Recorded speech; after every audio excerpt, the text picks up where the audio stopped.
Tournons nos vertus, prions.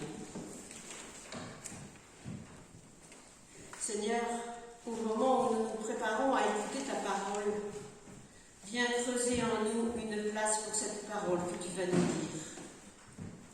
Et donne-nous de l'écouter avec un cœur neuf, comme si nous l'entendions pour la première fois. Cette parole, tu la veux pour nous vie et souffle. Permets-nous de la recevoir comme un compagnon de route, comme une amitié renouvelée, comme un appel de ton amour. Qu'elle nous remette et nous tienne debout et vigilants devant toi. Qu'elle suscite en nous la force de la confiance et la volonté de la persévérance. Ouvre par ton Saint-Esprit nos oreilles et nos cœurs, afin qu'en apprenant à connaître ta volonté, nous puissions nous tenir dans la joie de l'écoute et régler nos vies sur les enseignements de ta parole. Amen. Amen. Et nous lirons ce matin 3 textes dans le livre des Nombres, dans l'Épître à Tite et dans l'Évangile selon Jean. Et j'invite les lectrices à venir lire les 3 passages.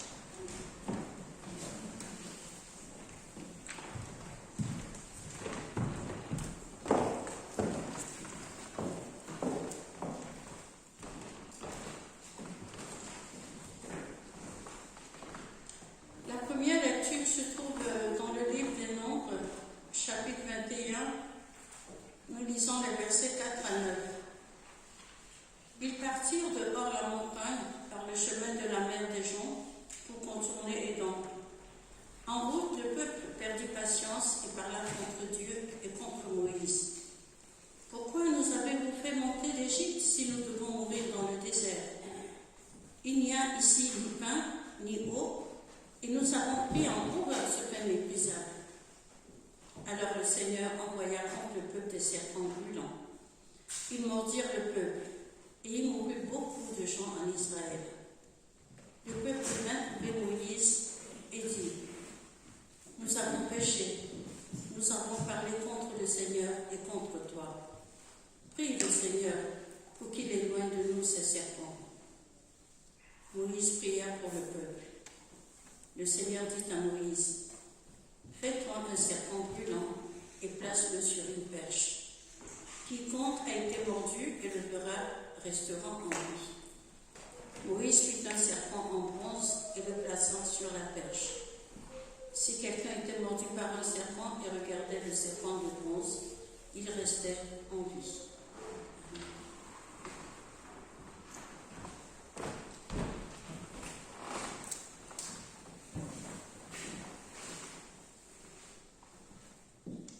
Mais lorsque la bonté de Dieu, notre Sauveur, et son amour pour les humains se sont manifestés, non pas parce que nous aurions fait des œuvres de justice, mais en vertu de sa propre compassion, il nous a sauvés par le bain de la nouvelle de naissance et du renouvellement précédent de l'Esprit Saint. Il a répandu sur nous largement par Jésus-Christ, notre Sauveur, afin que, justifiés par sa grâce, nous devenions héritiers, selon l'espérance de la vie éternelle.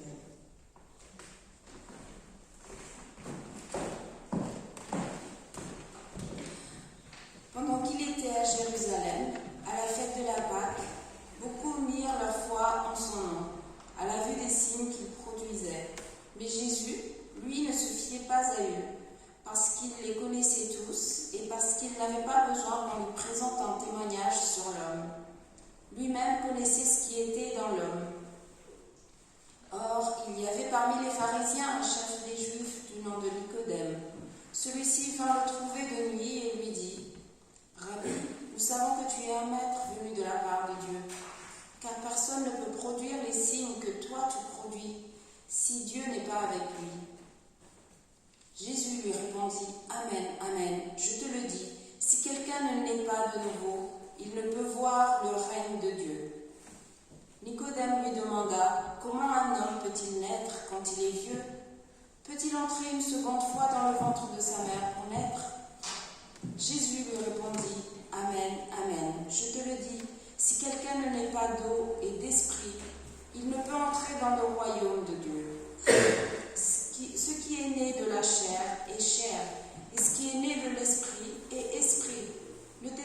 que je t'ai dit, il faut que vous naissiez de nouveau, d'en haut.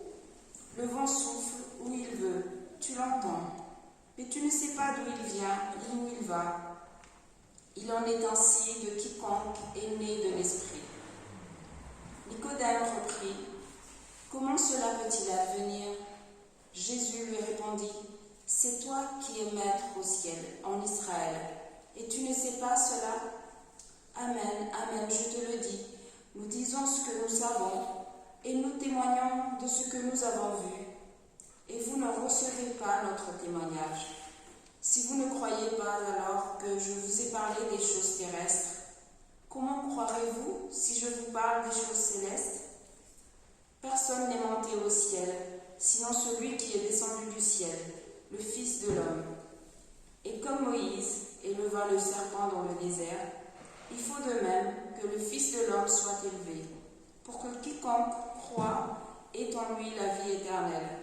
Car Dieu a tant aimé le monde qu'il a donné son Fils unique, pour que quiconque met sa foi en lui ne se perde pas, mais ait la vie éternelle.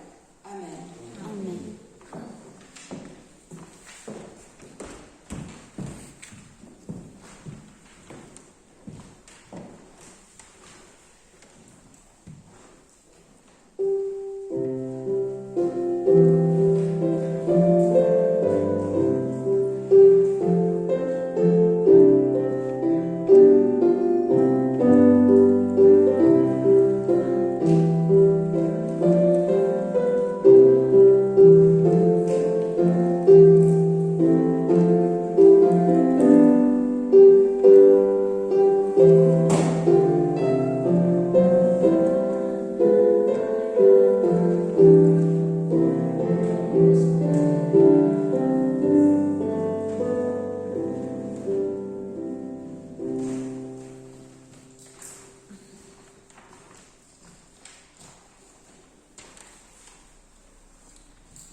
La fin du chapitre 2 de l'Évangile selon Jean introduit le dialogue entre Jésus et Nicodème.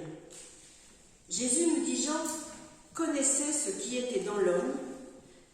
C'est cette connaissance qu'a Jésus de l'intériorité humaine qui va alimenter la conversation entre Jésus et Nicodème. Nicodème, un maître de l'interprétation de la Torah, vient dire à Jésus, « Rabbi, nous savons que tu es un maître venu de la part de Dieu, car personne ne peut produire les signes que toi tu produis si Dieu n'est avec lui. » Les signes effectués par Jésus sont pour Nicodème la démonstration que Jésus est un envoyé de Dieu. Il reconnaît en lui un rabbi, un maître ayant autorité. Jésus, lui, engage la conversation sur un tout autre terrain. Si quelqu'un ne naît pas de nouveau, il ne peut voir le règne de Dieu, dit-il à Nicodème. Pour bien saisir ce que Jésus veut faire comprendre à Nicodème, il est bon de préciser plusieurs choses. Tout d'abord, le mot grec pour désigner l'acte de naître est le verbe génao qui a donné engendrer en français.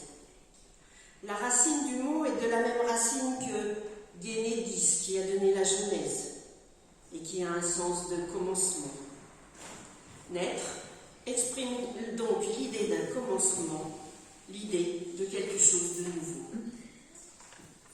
Ensuite, l'adverbe utilisé ici dans le texte grec veut dire à la fois de nouveau et d'en haut. Il a en grec cette double signification qu'il est difficile de formuler en français.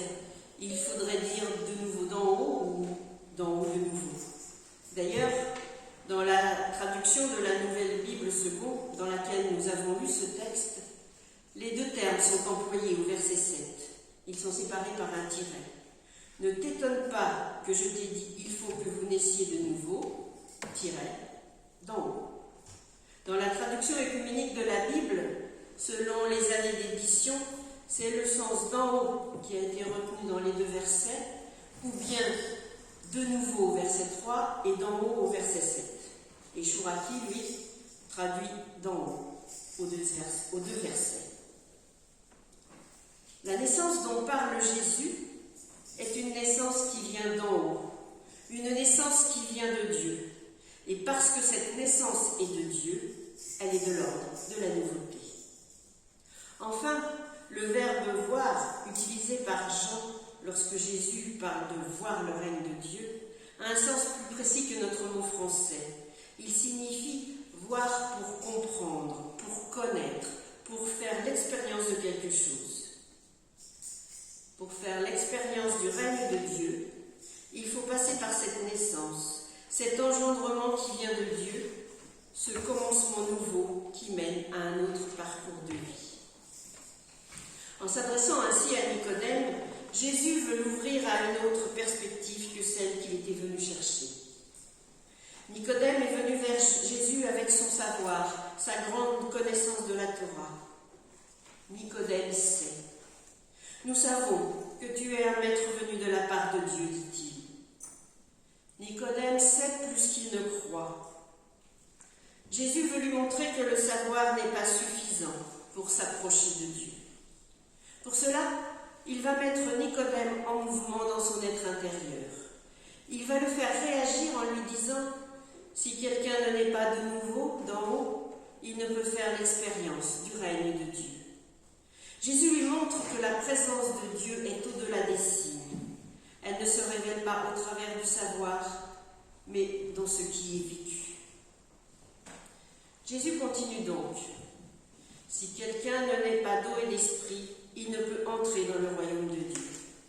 Le vent souffle où il veut, tu l'entends, mais tu ne sais pas d'où il vient ni où il va.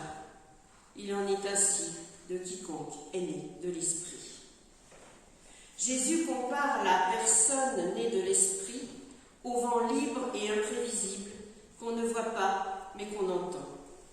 Notons au passage qu'esprit et vent est le même mot en grec, pneuma, qui veut dire aussi souffle. La vie de la personne née de l'esprit trouve sa source en Dieu, au-delà de tout savoir humain, car Dieu tisse avec cette personne une relation qui est de l'ordre de la nouveauté. Jésus insiste sur l'inattendu de Dieu qui vient à la rencontre d'un individu pour l'ouvrir à une autre réalité. Il essaie de faire comprendre à Nicodème que Dieu désire le rejoindre dans ce souffle subtil et fort qui apporte la vie et qui est le souffle de son esprit. Alors maintenant, après avoir entendu ces paroles de Jésus, Nicodème voudrait comprendre. Comment cela peut-il advenir, dit-il. En fait, Jésus veut amener Nicodème plus loin que son savoir. Il l'appelle à regarder au-delà de son savoir. Il veut l'emmener sur le chemin de la foi. Nicodème était fasciné par ce Jésus qui faisait des signes miraculeux. En lui expliquant qu'il est, lui Jésus, celui qui descend puis remonte vers Dieu son Père, il va lui faire entrevoir le vrai signe, la croix, le miracle véritable. Jésus compare alors l'élévation de celui qui est descendu du ciel, le Fils de l'homme, au serpent de bronze dressé au désert par Moïse. Dans cet épisode que nous avons lu tout à l'heure dans le livre des Nombres, les Israélites mordus par les serpents venimeux dans le désert étaient guéris en regardant le serpent de bronze fixé sur une perche. Ce serpent était un signe sollicitant le regard de foi et non un objet magique. Seul un regard de foi, de confiance en Dieu, donnait la guérison et faisait revivre. La mort de Jésus comme élévation ou glorification est une caractéristique de l'Évangile selon Jean. La crucifixion, supplice infamant, est interprétée comme un sujet de gloire, un retour au Père. La comparaison avec le signe du serpent de bronze prend tout son sens. Tout comme le regard de la foi rendait la vie aux Israélites, ainsi, si une personne regarde Jésus, qui a été élevé sur la croix et crucifié, comme celui qui est retourné victorieux de la mort vers le Père, elle reçoit la vie éternelle, qui désigne le passage à une existence nouvelle. L'entrée dans cette nouvelle vie est le résultat de la rencontre avec la présence de Dieu incarné en Jésus-Christ. Le serpent et la croix sont des signes de salut, des signes de la miséricorde de Dieu pour l'humain. Jésus le dit, Dieu a tant aimé le monde qu'il a donné son Fils unique pour que quiconque met sa foi en lui ne se perde pas, mais ait la vie éternelle. Dieu a envoyé son Fils pour nous sauver, pour sauver le monde. C'est ainsi que Dieu révèle son amour pour le monde et pour chacune et chacun d'entre nous. Nous retrouvons cela aussi dans la lettre à Tite qui, nous l'avons entendu tout à l'heure, dit ceci. Lorsque la bonté de Dieu, notre Sauveur, et son amour pour les humains se sont manifestés, il nous a sauvés par le bain de la nouvelle naissance et du renouvellement procédant de l'Esprit Saint. Il l'a répandu sur nous largement par Jésus-Christ notre Sauveur, afin que, justifiés par sa grâce, nous devenions héritiers selon l'espérance de la vie éternelle. Il est ici question de la grâce de Dieu par laquelle nous sommes justifiés. Le péché, c'est-à-dire ce qui nous sépare de Dieu, ce qui nous éloigne de lui, est cerné par la grâce, neutralisé par la croix. Notre condition humaine est transformée par l'intervention de Dieu en Jésus-Christ. Et de même que le regard de foi en direction du serpent de bronze, comme signe de salut de Dieu, permettait de rester en vie, le regard de foi en direction de ce Fils unique, donné et glorifié par Dieu, permet de recevoir la vie éternelle.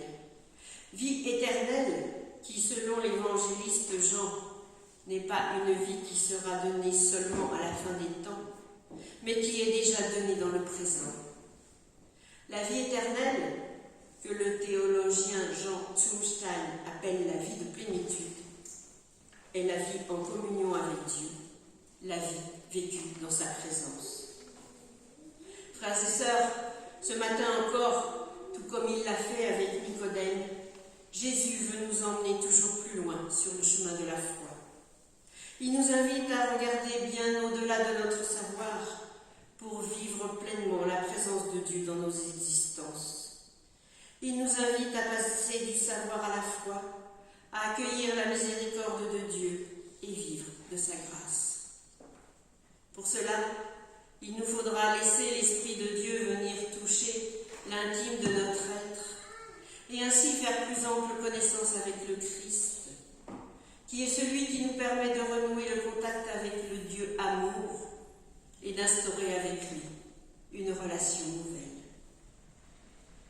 Si quelqu'un ne naît pas de nouveau, il ne peut voir le règne de Dieu. Amen. Amen.